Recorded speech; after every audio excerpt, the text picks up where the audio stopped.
ang ikasampung kabanata ng El Filibusterismo, Kayamanan at Kagustuhan.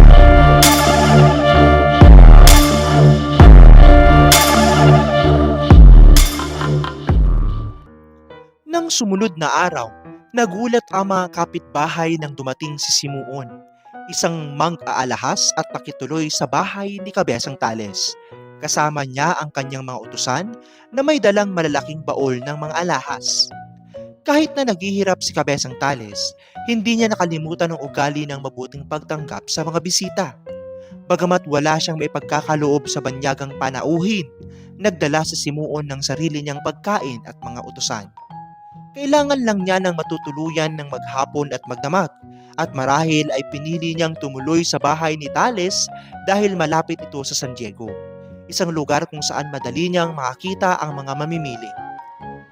Habang nag-uusap si Simuon at Kabesang Tales, tinanong niya si Simuon tungkol sa kalagayan ng kalsada at kung sapat ba ang kanyang revolver upang ipagtanggol ang sarili laban sa mga tulisan.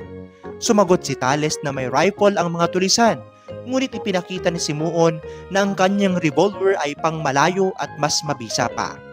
Ipinakita niya ito nang pinaputok ang punong baybunga sa isang distansya ng 200 metro na nagpapatunayan ng lakas ng kanyang baril. Dumating ang ilang mag-anak na naakit ng mga alahas ni Simuon at nagsimula ang isang masayang pag-uusap tungkol sa Pasko, misa at mga santo. Marami sa kanila ang nakilala kay Simuon dahil kaibigan siya ng Kapitan General. Pumunta rin sa Kapitan Basilio kasama ang kanyang asawa at anak na si Sinang na handang gumastong 3,000 piso para sa mga alahas.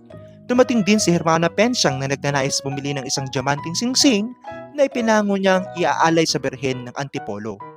Si Simuon ay nag-alok ng iba't ibang alahas tulad ng mga antigong hiyas na nagmula sa mga tanyag na tao sa kasaysayan, tulad ng kwentas na Cleopatra at ang mga singsing mula sa Roma. Habang ipinapakita ni Simuon ang mga alahas, hindi maiwasang humanga ang mga kababaihan, kabilang si Sinang na nahulog sa mga antigong hiyas. Lahat sila ay nananabik sa mga bagay na maaaring magdala ng kaligtasan at kapatawaran tulad ng mga rosaryo na nabindisyonan ng Papa. Ngunit ang pinakamahalaga para kay Simuon ay hindi lamang ang pagpapakita ng mga mamahaling hiyas, kundi ang pagbibigay ng mga alahas sa tamang tao upang magamit sa mga plano niyang pagpapabagsak sa mga opresor. Isang alahas na bumiyag sa atensyon ni Kabesang Tales ay ang relikaryo ni Maria Clara na siyang itinago ng kanyang anak na si Huli. Si Simuon ay nagpakita ng interes sa hiyas na ito at inalok si Kabesang Tales na ibenta ito ng 500 piso. Nang magtungo si Kabesang Tales upang tanungin si Huli tungkol sa relikaryo, natagpuan niya ang kanyang sarili sa isang malupit na sitwasyon.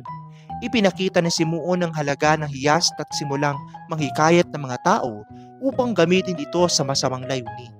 Sa kalaunan, nagkaroon ng madugong pangyayari at nasaksihan ni Kabesang Tales ang mga patay na katawan ng tao na may kasamahan ng mga alahas at mga hiyas. Isang sulat ang iniwan ni Simuon na nagsaad sa Kabesang Tales ay may mga bagay na kayang magbigay ng kaligtasan. Ngunit ang kaligtasan ay may kasamang mataas na presyo. Ang relikaryo ay pinalit kay Simuon at ang kaganapan ay nagdulot ng takot at pangarap na maghihiganti si Simuon. Ang mahalagang konsepto. Sa mas malalim na kahulugan, ipinapakita ng eksenang ito ang pagkakabasag ng mga pagpapahalaga ng tao sa harap ng matinding kahirapan at pag-asa sa material na bagay bilang paraan ng pag-aangat sa kalagayan.